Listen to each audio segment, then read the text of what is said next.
Bonjour et bienvenue à cet épisode. Je suis Cédric Zongo et dans cet épisode, nous verrons comment effectuer vos premiers pas en bourse. Alors, investir en bourse peut sembler intimidant aux premiers abords, soyons honnêtes. Pourtant, la réalité c'est que nul besoin d'être un expert en finance ou d'avoir un gros capital pour commencer. Avec tout simplement une bonne approche et une bonne maîtrise de vos émotions, n'importe qui peut faire fructifier son argent et construire sa richesse sur le long terme grâce au levier qu'est la bourse. Alors, comment démarrer sereinement en bourse et éviter certaines erreurs classiques? Naturellement, c'est un thème que j'aborde en long et en large dans ma formation sur l'investissement en bourse, que je vous invite d'ailleurs à rejoindre en vous rendant sur mon site. Mais dans cet épisode-ci, je voudrais jeter quelques bases pour commencer en vous donnant 5 étapes de base pour vous aider à faire vos premiers pas. La première étape fondamentale pour commencer à investir en bourse et éviter certaines erreurs classiques, c'est de se former et comprendre les bases. Pourquoi? Parce que tout simplement, l'une des règles d'or en matière d'investissement, quel que soit le domaine où vous voulez investir, la règle d'or, c'est d'investir uniquement dans des choses que vous comprenez. Cela est valable en immobilier, en bourse, en entrepreneuriat, etc. Donc, n'investissez jamais dans quelque chose que vous ne comprenez pas. Prenez le temps de comprendre la chose. C'est la règle d'or de base. La bourse offre des possibilités de gains, mais elle comporte également des risques. D'où l'importance de se former avant de confier son argent à quelqu'un pour l'investir ou de s'embarquer soi-même dans l'aventure. Avant d'acheter vos premiers titres en bourse, il est essentiel de comprendre comment fonctionne la bourse de manière générale et de connaître quelques notions de base telles que qu'est-ce qu'une action, qu'est-ce qu'une obligation, qu'est-ce qu'un fonds, etc. Alors, de manière sommaire, dans cet épisode-ci, je vais jeter quelques bases. Regardons d'abord à qu'est-ce qu'une action. Une action, c'est un titre de copropriété qu'une entreprise, c'est le titre de copropriété d'une entreprise, qui vous donne droit de participer aux bénéfices de l'entreprise. Par exemple, en devenant actionnaire d'une entreprise comme Microsoft ou Coca-Cola, vous avez droit à une part des bénéfices de l'entreprise. Vous avez donc droit de participer aux assemblées générales de l'entreprise et de voter sur certaines décisions majeures. Donc, c'est ce que une action vous donne droit. Vous devenez copropriétaire de l'entreprise. Ensuite, vous avez une seconde notion qui est le dividende. Qu'est-ce qu'un dividende? Un dividende est un revenu versé par l'entreprise à ses actionnaires. Par exemple, si vous vous en allez, vous achetez une action de Microsoft et que Microsoft fait des profits cette année et qu'elle décide de reverser une partie du bénéfice, vous, en tant qu'actionnaire de Microsoft, vous allez obtenir une part de ce bénéfice parce que vous faites partie maintenant des propriétaires de Microsoft. Le troisième élément à comprendre, c'est une obligation. Alors, qu'est-ce qu'une obligation? Une obligation est tout simplement un titre de créance. C'est-à-dire, c'est un prêt que vous faites à une entreprise ou que vous faites à un État qui va s'engager à vous rembourser la totalité de votre argent à une échéance donnée et à vous verser des intérêts régulièrement sur la durée du prêt. Donc, c'est un peu comme quand vous allez emprunter à la banque, vous versez du capital, des intérêts, etc.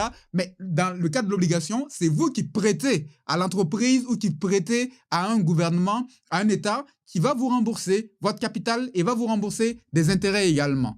Les dividendes et les intérêts sur obligation peuvent représenter en fait des revenus complémentaires pour des personnes qui se sont constituées un capital conséquent en bourse avant leur retraite, par exemple. Un quatrième élément très intéressant, ce sont les ETF. Et qu'est-ce qu'un ETF? Un ETF ou Exchange Traded Fund, aussi appelé FNB en français, fonds négociés en bourse ou tracker dans certains pays. Un ETF, c'est tout simplement un panier d'actions et ou d'obligations qui sont regroupées en un seul endroit. Donc, en un seul endroit, vous avez plusieurs titres de compagnies que vous pouvez acheter en une bouchée de pain. Donc, pour revenir à mon exemple, lorsque vous achetez par exemple un ETF, ce n'est pas juste Microsoft que vous allez avoir comme compagnie à l'intérieur, mais vous allez avoir un panier qui va contenir en fait plusieurs compagnies. Et cela va vous permettre en fait de diversifier votre risque en diversifiant votre investissement. Un cinquième élément à connaître, ce sont ce qu'on appelle les fonds communs de placement ou fonds mutuels. Qu'est-ce que c'est? En gros, c'est aussi un panier d'actions et d'obligations qui sont regroupés en un seul produit. En quoi est-ce que les fonds communs de placement diffèrent des ETF? Il y a plusieurs nuances à savoir à ce niveau-là, mais pour vous donner un exemple, contrairement aux ETF, les fonds communs de placement ne sont pas en cotation continue, c'est-à-dire que leur prix n'est pas connu à tout moment de la journée. C'est seulement à la fin de la journée qu'on établit le prix des fonds communs de placement, contrairement aux ETF qui, eux, sont en cotation continue comme les actions. Vous avez également un autre élément intéressant en bourse qui sont en gros les REIT ou les Real Estate Investment Trusts ou fiducies de placement immobilier. Ce sont des produits qui vous permettent en fait via la bourse d'investir dans l'immobilier et de toucher des loyers sans jamais acheter de bâtiment vous-même. En somme, avec un REIT, vous investissez dans des sociétés qui, elles, détiennent des tours à bureaux, des centres commerciaux partout dans le monde et à chaque mois, le revenu de loyer que ces sociétés-là gagnent, elles vous le reversent. Et donc, c'est un moyen d'être un rentier immobilier sans gros capital et cela via la bourse. Ce sont là donc quelques notions de base à connaître que je vous ai présentées de manière sommaire et dans mes formations, on a l'occasion d'y revenir un peu plus en détail. Vous pouvez apprendre davantage sur ces sujets-là de différentes manières. Notamment, il y a la manière d'apprendre via les livres tels que L'investisseur intelligent de Benjamin Graham, un classique. Vous pouvez apprendre via des podcasts et des vidéos YouTube. Vous pouvez apprendre via des formations parce que ce qui est intéressant avec les formations, c'est que vous avez quand même un certain gain de temps. Parce que dans la plupart des formations, en tout cas dans la mienne, vous avez la possibilité de poser des questions lorsque vous rencontrez des difficultés. Chose que vous ne pouvez pas nécessairement faire avec un livre ou une vidéo. Actuellement, si vous avez une question, vous pouvez m'arrêter. Donc, mais dans une formation, vous pouvez m'envoyer votre question, on peut échanger. Donc, la plupart de ceux qui investissent dans des formations, c'est parce qu'ils souhaitent avoir un cadre avec du contenu plus structuré, avec la possibilité d'interagir afin de minimiser leur risque d'erreur et gagner du temps par rapport à leurs préoccupations. La première étape pour faire ces premiers pas en bourse, c'est de commencer à se former afin d'investir dans un domaine que vous comprenez. La seconde étape pour investir en bourse, c'est de définir votre objectif d'investissement.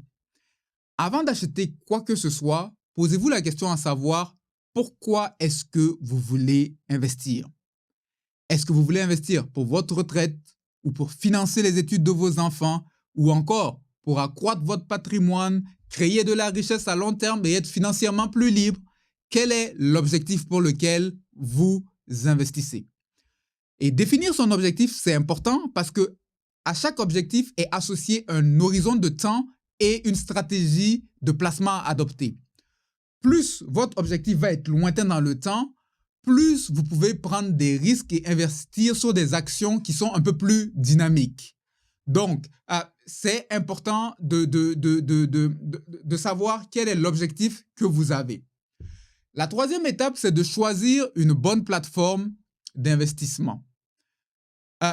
Pour acheter des actions et des obligations, naturellement, vous savez que ça ne se fait pas au supermarché.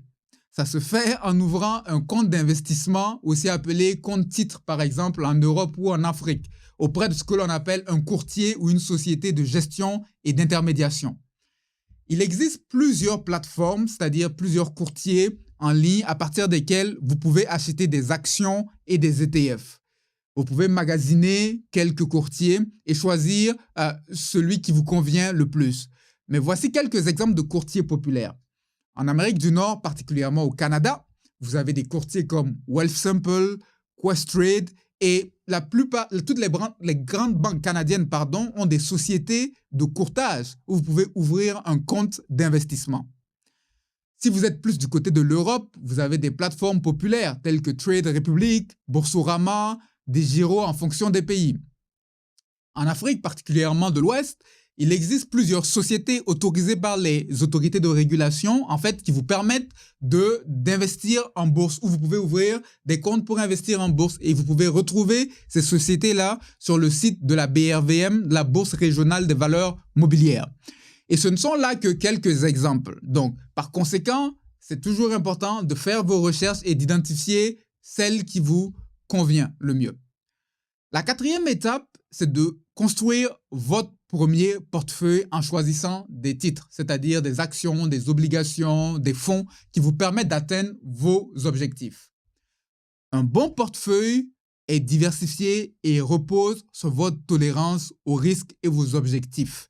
Il faut que vous puissiez rentrer la nuit et dormir tranquillement. Donc, ça doit correspondre à votre tolérance au risque. Ce n'est pas parce que le portefeuille, la personne A a pris un portefeuille donné que ça veut dire que vous, ça va fonctionner, c'est le portefeuille adapté pour vous.